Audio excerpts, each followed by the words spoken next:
好啦，同你拆解下呢隻合成致死第一股鷹派藥業7830嘅故事。你當佢係醫藥界嘅精準拆彈專家，佢唔係亂槍打鳥化療，而係捉住癌細胞嘅死穴，即係到癌細胞嘅某個基因缺陷，再用藥令佢自我毀滅，好少傷及無辜。佢個王牌產品塞納帕利係專攻卵巢癌一線維持治療，即係病人做完化療後靠佢防止復發。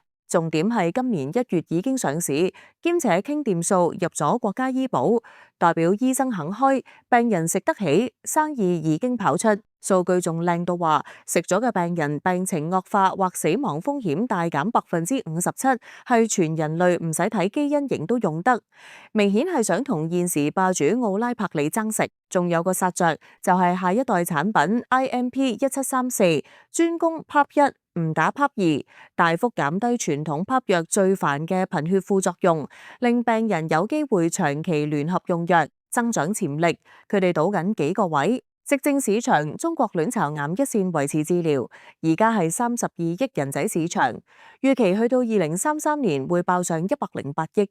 打國際線，歐洲個上市申請已經受理，預計今年下半年有得批，成功就變國際藥廠。明星開路，今次 IPO 嚟騰訊、禮來亞洲、瑞遠基金做基石，真金白銀落搭，前後鎖死6個月，等於有班大孖沙幫你做公關同估值背書。為想玩新股暗盤揾食，記住富途牛牛嘅旺場。開戶之前入邀請碼 MCSN， 即刻搶200蚊現金券加1800蚊迎新。條片有攻略，睇片跟住嚟，包你容易過喺茶樓搶到1蚊一隻雞。值唔值得抽？講到明呢間公司仲未賺錢，2025年蝕近3億人仔，而且預告今年會蝕得更金，因為要谷銷售同研發。最大鑊係帳面現金得返2.59億人仔，如果唔係靠上市籌期，好快缺水。仲有個魔鬼細節，佢同舊股東簽咗對賭，話明如果2026年12月31日前上唔到市，就要連本帶利，年息8%回購股份。